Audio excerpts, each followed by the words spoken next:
Hello and welcome back to Speak English with Ed, where today we're going to look at a word that's used quite a lot in English conversations. That type of word is a participle. What is a participle? It's a type of verb that's gone through a little bit of restyling. It's a modified verb. By being modified, that means that it changes its job and it changes what it can do. So it doesn't do what a verb does. Participles in English, they're used quite a lot, but exactly what are they? Where do you find them and what do they do? These are the questions that we're going to be answering in today's video. The only way to learn is to talk. Hello, I'm Ed Anguish from Speak English with Ed, where we help new ESOL speakers learn English. Now, it seems that in the last few days I've mentioned participles quite a bit, so what exactly are participles? What do they do and where do you find them? If you want to know the answer to these questions, then stick around because these are the questions that we're going to answer in today's video. So let's jump straight in. Participles in English grammar. Now, participles are modified verbs, and the two main jobs of a participle are: number one, to be used along with a helping verb to make the perfect tenses. Number two, they're used as adjectives to modify nouns, that's people, places and things. And they come in two types. There's present participles and there's past participles. So how are participles formed? Well, as we said, they're modified verbs, and they're modified by adding a little bit to the end. Now, past participles are modified by adding either a D or an ED to the end of the verb. Now, if you're not sure about adding little bits to the end of verbs, then check out the video at the top of the screen, and that will help show you how it's done. Now, to modify a present participle, we add ing to the end of the verb. So let's have a look at an example. David has walked to work all week. And David has been working in the office. Now here we've got two participles being used, but do you know how they're being used? The participles are walked and working, but do you know how they're being used? Well, they're being used to create a tense, one of the tenses, but do you know which tenses they're creating? They're both making different tenses, but do you know which ones they're creating? Now, if you're not sure, check out the link at the top of the screen because there's a video in there all about creating these two particular tenses. So the first one, David has walked to work all week, is creating the present perfect tense. And the second one is creating the present perfect continuous tense. So how does this all work? How does it all come together? Let's have another look at another sentence.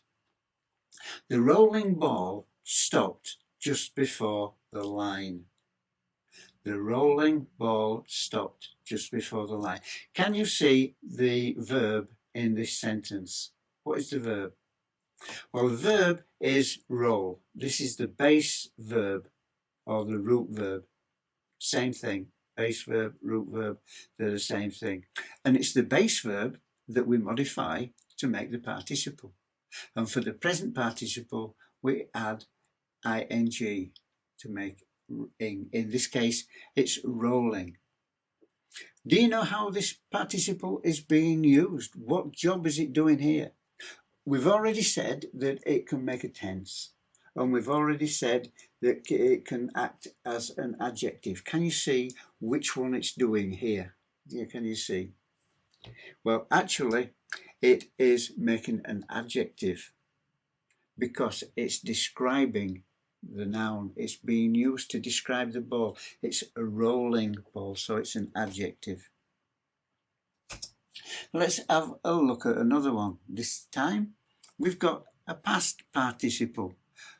and the mashed potatoes were smooth and creamy. Imagine you've been to a restaurant and you've had a meal and you see your friends and you say, we've just had a meal, and they say, what was it like? You say, oh, it was absolutely delicious. And the mashed potatoes were so smooth and creamy. Okay, so that's how you'd use this. First of all, can you see the verb? What is the verb here? Right? Okay, you're right. The verb is to mash. Mash is the base. Mash is the base verb of the root verb, and that is the one that has been modified by made into a participle by, in this case, adding ed because it's a past participle. What context is this one being used in? What job is this one doing? Well, again, it's modifying the word potatoes, the noun potatoes. So it's an adjective because it's describing what the potatoes were like. It's describing them. It's saying these potatoes were mashed.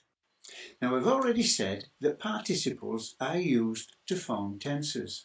And to find out how, check out this video across here. There's a link to it in the description below this video. You can also make verb phrases. Now, verb phrases are slightly different. A verb phrase is more than one word. I want you to compare these two sentences. The child sitting on the floor was enjoying the show. And the child was sitting on the floor enjoying the show. Now, they both say the same thing. They're both saying that there's a child who is sitting on the floor who is enjoying the show. You can tell all these things are in there. But the difference being is with the first one, sitting, the child sitting on the floor was enjoying the show. This is using a participle as an adjective because it's describing the child sitting on the floor. So we know which identified the noun. It's identifying which child is the one that's sitting on the floor, not the one on a chair, not the one stood up, but the one sitting on the floor and is enjoying the show. So this is using a participle as an adjective. Now the bottom one, the child was sitting on the floor enjoying the show. This sentence is using the participle as part of a verb phrase. So we've got a verb phrase here, and it's describing the activity of the child. It's saying the child, he was sitting. We're not saying a sitting child, we're saying a child whose activity was sitting on the floor. So the adjective is describing the child, and the verb phrase is describing the activity. You see the difference there? So you can use participles to create verb phrases as well. Now, do you understand all that? It suddenly came to me that I hadn't actually explained what a participle is, what it does, where it comes from, etc. So I thought I'd make a video about it. Now, if there's things that you still don't understand, no problem. Just put a comment down below and I'll get back to you. I'll answer your comment as soon as I can. Have you enjoyed the video? I hope so. I've enjoyed making it and I hope that you've got some benefit from it. And just to make sure that you get notified when we release new videos, make sure that you've subscribed and rung the bell. That way YouTube will let you know when we release a new video. And don't forget, take care, stay safe, practice, practice, practice as much as you can, because the only way to learn is to talk. Bye.